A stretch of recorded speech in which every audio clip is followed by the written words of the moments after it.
नमस्कार, मैं साजिदा खातून Balaji online classes में आपका स्वागत करती हूँ। बच्चों, आज हम लोग क्लास 3rd में अपनी हिंदी फर्स्ट का चैप्टर पढ़ेंगे 10, जिसका शीर्षक है गडेरिया बना राजकुमार। तो बच्चों, मैं बता देती हूँ आप लोगों को अभी कि गडेरिया का अर्थ होता है भेड़ बकरियां चराने वाला। तो इस चैप्टर में हम लोगों को ये पता चलेगा कि एक भेड़ बकरी चराने वाला कैसे एक राजकुमार बन जाता है। तो आइए स्टोरी को स्टार्ट करते हैं। हंगरी देश में एक हंगरी देश है जहाँ पर कौन रहता है? एक गडेरिये का परिवार रहता है। ठीक है, उस गडेरिये के एक बेटा होता है जिसका नाम होता है केरोली। वो बहुत ही ज़्यादा चतुर था। वो इतना ज़्यादा इंटेलिजेंट था कि वो हर एक क्वेश्चन का, हर एक सवाल का जवाब दे देता था।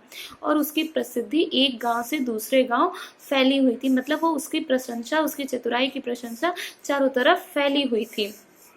और एक दिन ये बात किसको पता चलती है? वहाँ के राजा को पता चलती है। तो वहाँ के राजा ने एक दिन केरोली को वहाँ पर अपने राजसभा में आदेश दिया हाजिर होने का। क्या होता है फिर? जब केरोली वहाँ पर जाता है तो उसके हाथ में एक बांसुरी होती है। जो राजा उसको देखते हैं उस बांसुरी को और कहते हैं कि मेरे सवालों के जवाब देने से पहले तुम अपनी ये बांसुरी सुनाओ। तो फिर क्या होता है कि वो जो केरोली होता है, यानी गडेरिये का बच्चा होता है, जो वो बांसुरी बजाता है और बांसुरी की धुन इतनी मधुर होती है कि वहाँ पे उपस्थित सब लोग उसमें बिल्कुल खो जाते हैं। फिर क्या होता है कि राजा उससे कहते हैं कि तुम इतने चतुर हो तो मैं तुम्हारी परीक्षा लेना चाहता हूँ। तो तुम्हारी परीक्षा होगी कि तुम्हें मेरे 3 प्रश्नों का उत्तर देना होगा, और अगर तुमने सही उत्तर दे दिए तो मैं तुम्हें इस राजभवन में राजकुमार की तरह रखूंगा, और अगर तुमने एक भी उत्तर उसमें से गलत दिया मेरे प्रश्नों का, तो क्या होगा कि तुमसे तुम्हारी सारी भेड़ बकरियां जो भी आपके पास है वो आपसे छीन ली जाएंगी। इस पर केरोली क्या कहता है? इस पर केरोली कहता है कि जो भेड़ बकरियां हैं वो उनके जीवन का आधार है, तो वो पूरे क्वेश्चंस का आंसर सही तरीके से देने की कोशिश करेगा। ठीक है, आगे क्या होता है? अब ये बात जब चारों तरफ फैलती है तो चारों तरफ सन्नाटा सा छा जाता है पूरे राज दरबार में। अब राजा क्या करता है? राजा उससे अपना पहला प्रश्न पूछता है। तो राजा का पहला प्रश्न था केरोली से कि तुम बता सकते हो कि सागर के पानी में कुल कितनी बूंदें होती हैं? तो अब केरोली थोड़ा सोचता है और फिर जवाब देता है कि महाराज, मैं सिर्फ एक बात जानता हूँ कि सागर की जो बूंदें हैं वो घटती और बढ़ती रहती हैं। वो बढ़ती रहती हैं क्यों? क्योंकि जो अन्य नदियाँ होती हैं वो उसमें हमेशा आकर मिलती रहती हैं और उसके पानी को बढ़ाती जाती हैं। तो वो कहता है कि आप अपने दरबारियों को आदेश दीजिए, आपके जो दरबारी जो उपस्थित हैं, जो सैनिक उपस्थित हैं, उनसे आप कहकर उन नदियों को सागर में गिरने से रुकवा लीजिए, बंद करवा दीजिए, तो मैं उस सागर की बूंदों को गिन कर आपको बता सकता हूँ। तो फिर राजा कहते हैं कि राजा को उसका ये जवाब पसंद आ जाता है। राजा कहते हैं तुमने पहले प्रश्न का आंसर बहुत अच्छे से दे दिया। अब वो अपना दूसरा प्रश्न पूछते हैं। तो दूसरा प्रश्न उनका ये होता है कि वो बोलते हैं कि तुम मुझे गिन के बता सकते हो कि आसमान में कितने तारे होते हैं? तो फिर थोड़ा सा केरोली सोचता है और फिर कहता है कि मुझे इसका जवाब देने के लिए कुछ पेंसिल्स और कुछ कागज चाहिए।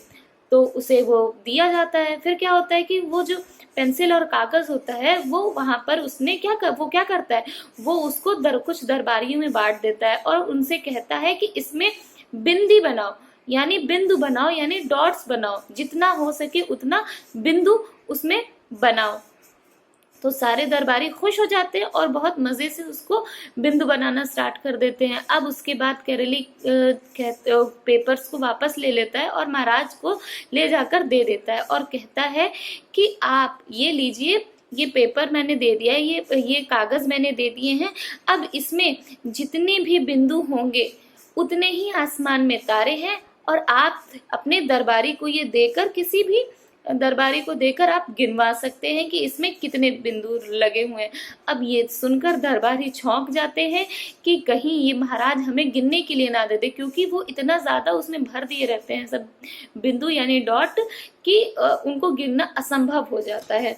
ये बात भी सुनकर क्या होता है, राजा जो होते हैं वो बहुत खुश हो जाते हैं। उसको उनका दूसरा प्रश्न का उत्तर भी अच्छा लगता है। अब क्या होता है कि अब राजा कहते हैं कि तुम सचमुच बुद्धिमान लग रहे हो। अब वो उनसे तीसरा प्रश्न पूछते हैं। तो उनसे उसका तीसरा प्रश्न ये होता है कि अनंत काल में कितने क्षण होते हैं। तो अब फिर कैरली थोड़ा सोच में पड़ जाता है।